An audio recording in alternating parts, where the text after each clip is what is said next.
Ake sihlakule ukhula silungise umhlaba wakwaNsizwa sizinsizwa. Ngiqeda kudrop i-call la kade ngikhuluma noBobo umfana wepiki ungifonelile uBobo umfana wepiki umfokamhlongo. Bambe lapho. Hey angixolise bafowethu omunye umculi kaMaskandi lo ebengibamba i-call yakhe. Angisakhumbuli nokuthi ngigcinephi bafowethu. Bengikhuluma noBobo umfana wepiki akuyena lo kade ngikhuluma naye manje bengikhuluma naye before ngikhulume nalomculi lo engiqeda ukukhuluma naye manje kaMaskandi baxhaphazeka abaculi la endimeni kodwa solungisa lelo daba asidlule lapho bakwethu amazwi engawakhuluma ngoBobo umfana wepiki after sesixoxile njoba ngisho ukuthi kade sifonelene naye sikhuluma kakhulu ngithi ngiyawakhansela amazwi engawakhuluma phezulu kwempilo yakhe afana nesiqalekiso nawo ukumfisela ingozi okubi ngathi mina kuBobo ngifise ngathi angafa njobe sesibhedlela nje ngakhuluma amazwi anjengalawo okwakwamazwi ke engingayisoli nokho ke ngawo ngenxa yokuthi ienga enganginayo ngaleso sikhathi nesenzo sakhe uBobo ayekade senzile sasingivumela ukuthi ngisho ngenzani ngisho ngathini kuzobe kumfanele kodwa bafowethu ngirealizile ukuthi uBobo after le call kade sikhuluma kuyo manje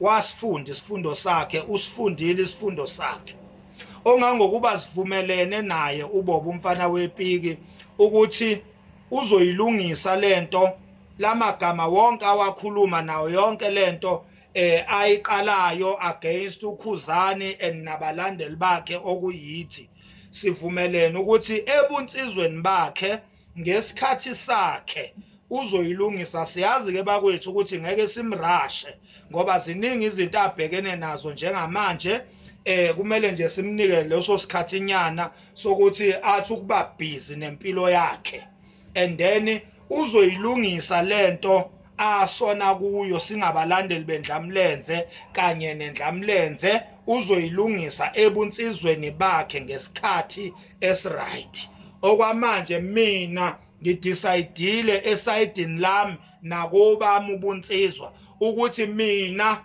angingalindi yena angenze mina engibona ukuthi ku right ngesikhathi sami amazwi okufisela uBobo ingozi ngiyawareversa ngiyawakhansela ngiwakhansela kanjani na kanje ngithi kuwe Bobo mfana wepiki phezulu kwempilo yakho ngikufisela impilonde ngithi kuwe impilonde ngithe ngathi ungaphila uzube mdala ugugu khokhobe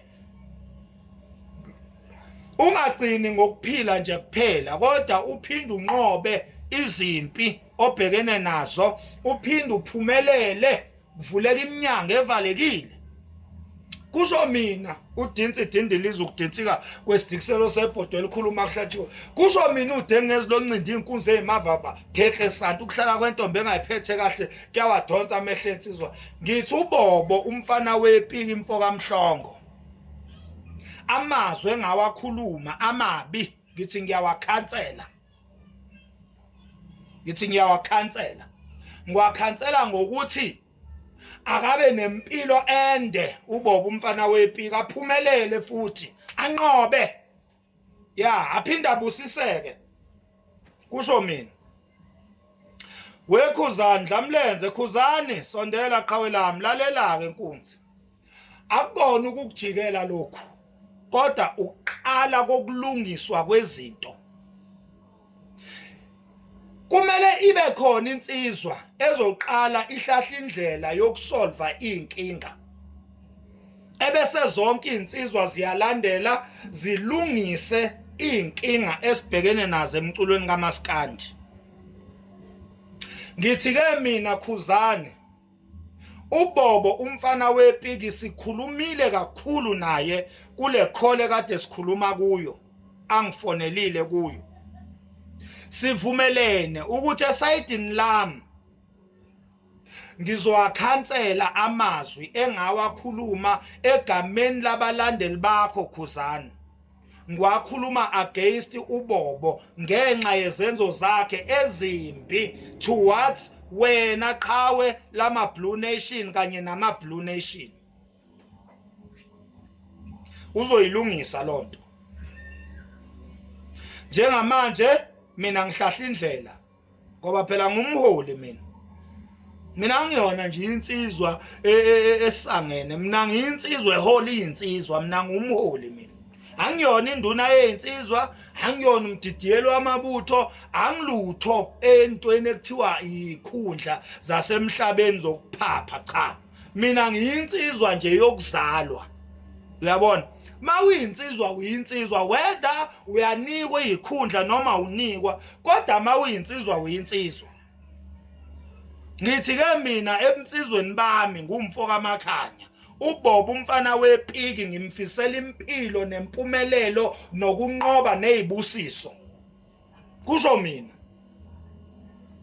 Angisho kanje nangesikhathi ngisamfisela okubi. Ngisho ngoba insizwa futhi engekho ngangikhuza noma ongangisabisa noma ongangithinta. Angisho nje kanje ngithi Bobo.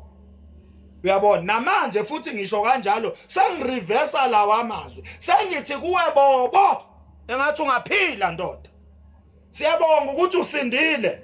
Sikushayela izandla mfowethu sithi uyiqhawe ngoba unqoba ukufa sekulunguza eminyango.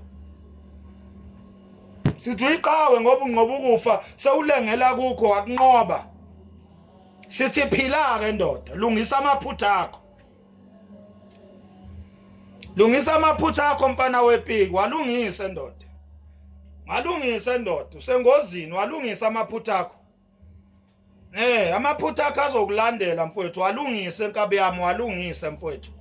Njoba nje mina ngikhansela amazwi, nawe khansela izenzo ezikufaka engozini. Khansela amagama owakhulumayo akufaka engozini. Khansela izenzo makubiza ukuthi mfowethu akube nezinqumo oyithathayo empilweni ezokubukiswa ezokwenza ubukwe njengesilima. Kanti wena uyazazi ukuthi uvikela impilo yakho ngalozo nqumo. Thatha lozo nqumo mfowethu. Thatha lozo nqumo mfowethu. Abanye abantu baphuza utshwala ngenxa yokubona abangani. Kwacaca ukuthi utshwala abuhambelani nabo. Kwamele bathathe izinqumo ezinzima zokushiya abangani. Bashiya utshwala. Baphila impilo engafani neyabangani babo. Nawe Bobo mfana wepiki makubiza ukuthi akube khona la uzahlukanisela khona. Zahlukanisele mfowethu impilo le. Impilo yakho le. Uyabona? Nje ubona sikhuluma kanjena nje thina singasabi lutho. Ingoba siyazi ukuthi silungisile mfowethu. Ingoba siyazi ukuthi silungisile. Nongathinta thina, angathinteka wesi yena kunendlela thina sithinte ngayo ngoba silungisile. Uyabona? Silungisile amabala ashaneliwe la kuthina. Akekho umuntu ongasithinta nje kalula. Asithinte kalula, asikho lula mfowethu. Mina ngiyasinda, mina ngikho lula mina. Mina ngisinda, mina ngisho usungibona. Uyisitha sami ngiyakusinda mina. Mina ngiyakusinda uvela uhleke ujabule uhleke ubala ngoba ngiyinsizwa nje esindayo elungisile. Lungisa Bobo mfana wepiki. Ngoba singawakhansela amazwi. Kodwa wena mawungalungisi indlela zakho, izona eziyokufaka engozini. Engasekho amazwi sesiwakhanselile. Kodwa izenzo zakho izona ezingazikhipha esibhedlela zikufaka emoshwali. Izenzo zomuntu ziyawazi ukumsindisa esibhedlela maqede zimfaka emoshwali. So ngithi ke mfana wepiki mfowethu siyakushayela izandla ukuthi uyiqhawe unqobile. Kodwa vuka lapho uyithathe ulungise. Maningi ama warnings mfowethu osuwatholile akutshela imessage eyodwa ethi lungisa amaphutha.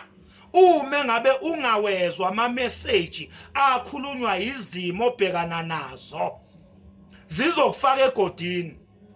Lungisa Bobo. Yeah. bengithi nje angisho lokho